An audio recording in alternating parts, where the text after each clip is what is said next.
Electricity chapter की back exercise का question number 8. When a 12 volt battery is connected across an unknown resistor, there is current of 2.5 milliampere in the circuit. Find the value of resistance. तो आपको यहाँ पर दिया हुआ है potential difference कितना है 12 वोल्ट और करंट गिवन है 2.5 मिली एम्पियर और आपको फाइंड करना है रेजिस्टेंस. तो सिंपल ओम्स लॉ हम लगा देंगे. ओम्स लॉ के accordingly V equal to I R. तो यहाँ से R कितना आ गया V अपॉन आई. अब वैल्यूज पुट कर दें. V इज 12 और I is 2.5 milli ampere. Milli को milli means milli ampere means 10⁻³ ampere. ठीक है. तो ये रेजिस्टेंस आ गया. बस सॉल्व करना है. 10⁻³ को न्यूमरेटर में ले जाएं तो 10⁻³ हो जाएगा. अब ये डेसिमल हटाते हैं. ठीक है. 5 से कैंसिल करती हूँ. 5 5 25, 5 2 10, 5 4 20, फिर 5 से कैंसिल. 5 4 20 और 5 8 40. तो ये आ गया 4.8 इंटू 10⁻³ ओम. या आप इसको लिख सकते हो 4.8 किलो ओम. ठीक है. 10⁻³ की जगह किलो लिख दिया. Clear. Moving to next question. A battery of 9 volt is connected in series with resistors 0.2, 0.3, 0.4, 0.5 and 12 ohm. और आपको बताना है कि 12 ओम रेजिस्टर में कितना करंट फ्लो होगा. ठीक है. तो सबसे पहले इक्विवेलेंट रेजिस्टेंस हम निकालें सीरीज में. आर एस आप से डिनोट कर सकते हो या आर ई से भी डिनोट कर सकते हो. एस फॉर सीरीज या ई इक्विवेलेंट. ठीक है. इक्विवेलेंट रेजिस्टेंस सीरीज में क्या होता है सारे रेजिस्टेंस को प्लस कर देते हैं. तो यहाँ पर है 5 resistors R1, R2, R3, R4, R5. 0.2 plus 0.3 plus 0.4 plus 0.5 plus 12. Plus कर लेते हैं इनको. 5 9 10 11 12 13 14. तो 13.4 ओम. ठीक है. 13.4 ओम इक्विवेलेंट रेजिस्टेंस आ गया. पोटेंशियल डिफरेंस है 9 वोल्ट. तो टोटल करंट सर्किट में कितना आ जाएगा. Total current flowing in the circuit. Total current flowing in the circuit. Current क्या होगा V अपॉन आर. ठीक है. I total current flowing in the circuit from Ohm's law. V equal to I R. तो I कितना हो जाएगा V upon R. ठीक है. V कितना है 9 और R है 13.4. सॉल्व करेंगे तो ये आएगा 0.67 एम्पियर. इतना करंट फ्लो हो रहा है सर्किट में. ठीक है. अब क्वेश्चन में बोला है 12 ओम में कितना करंट फ्लो होगा. क्योंकि सीरीज कनेक्शन है. In series connection in series same current flows through all resistors. Therefore current through 12 ohm कितना हो जाएगा 0.67 एम्पियर. सभी में 0.2 में भी इतना ही करंट फ्लो होगा 0.67 एम्पियर. 0.3 में भी 0.4 में भी 0.5 में भी सभी में सेम करंट फ्लो होगा. Moving to next question. How many 176 ohm resistors. Resistance of one resistor है 176 ओम. तो कितने आप 176 ओम के कितने रेजिस्टर्स इस तरह से पैरेलल में आप लगा सकते हो. ये क्वेश्चन है. ठीक है. और इनको हमने कनेक्ट किया है 220 वोल्ट पावर से और जिसमें करंट फ्लो हो रहा है 5 एम्पियर का. क्वेश्चन क्लियर हो गया. How many 176 ohm resistors are required to carry a 5 ampere current on 220 volt power line. 220 volt power line से, पावर लाइन को हम ऐसे शो कर देंगे.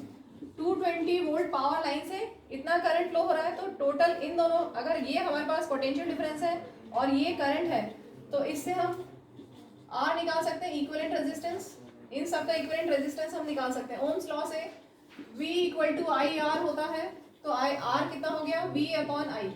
V इज 220 और I इज 5. इसको सॉल्व कर लें. 5 4 20, 5 4 20. ठीक है. इक्विवेलेंट रेजिस्टेंस आ गया और एक रजिस्टर का रेजिस्टेंस है 176 ओम. अब अगर रजिस्टर्स अगर पैरेलल में लगे तो हमारे पास इक्विवेलेंट रेजिस्टेंस का क्या फॉर्मूला होता है. 1 अपॉन RP इज 1 अपॉन सारे रजिस्टर्स.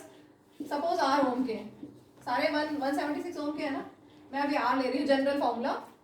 सारे 1 अपॉन सारे R ओम के हैं तो ये इक्विवेलेंट रेजिस्टेंस होगा.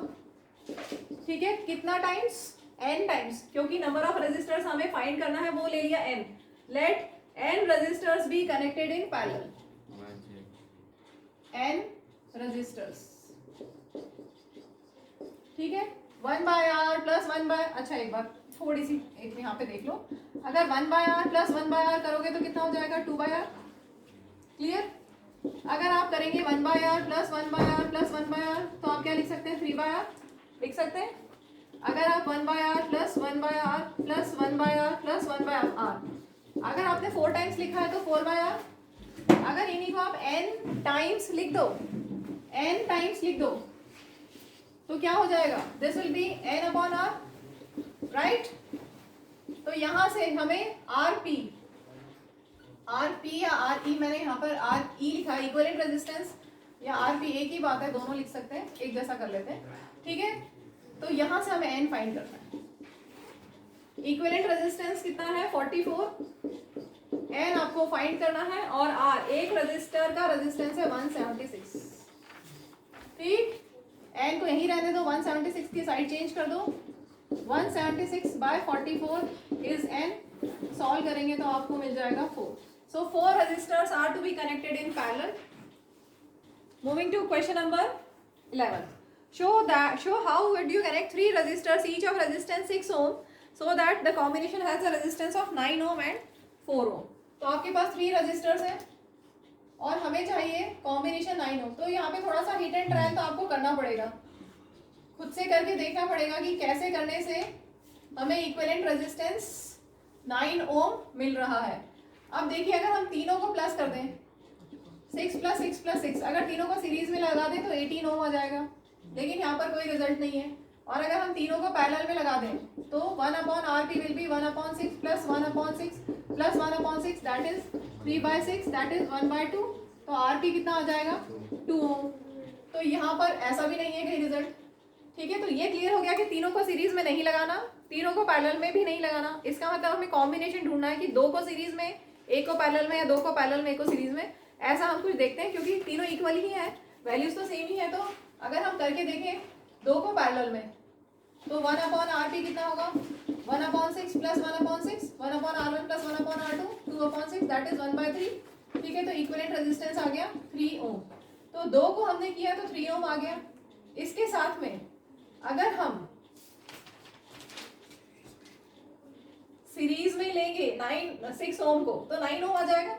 ठीक है, क्लियर हुआ? तो ये आपको सोचना खुद से पड़ेगा. ये हमने ले लिया R1 R2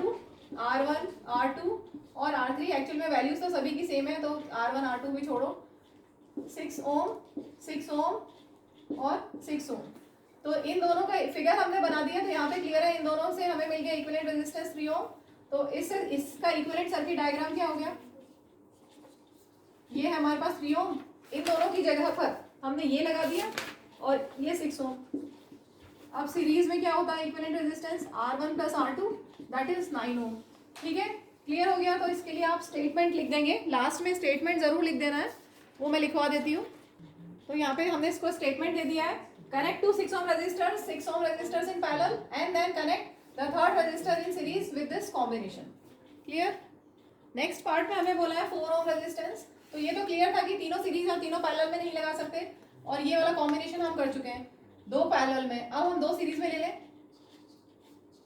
अगर 2 सीरीज में ले लेते हैं 6 ohm रेजिस्टर्स और उनका कॉम्बिनेशन को अगर हम लगा दें एक 6 ohm के से पैरेलल में, तो देखो यहाँ पर क्या होगा. इन दोनों को सीरीज में लगाया, पहले ये सीरीज में लगा लेते हैं, ऐसे ही ले लेते हैं. RS कितना हो जाएगा? 6 + 6. सीरीज में क्या होता है? Simply add. ठीक है. इसके बाद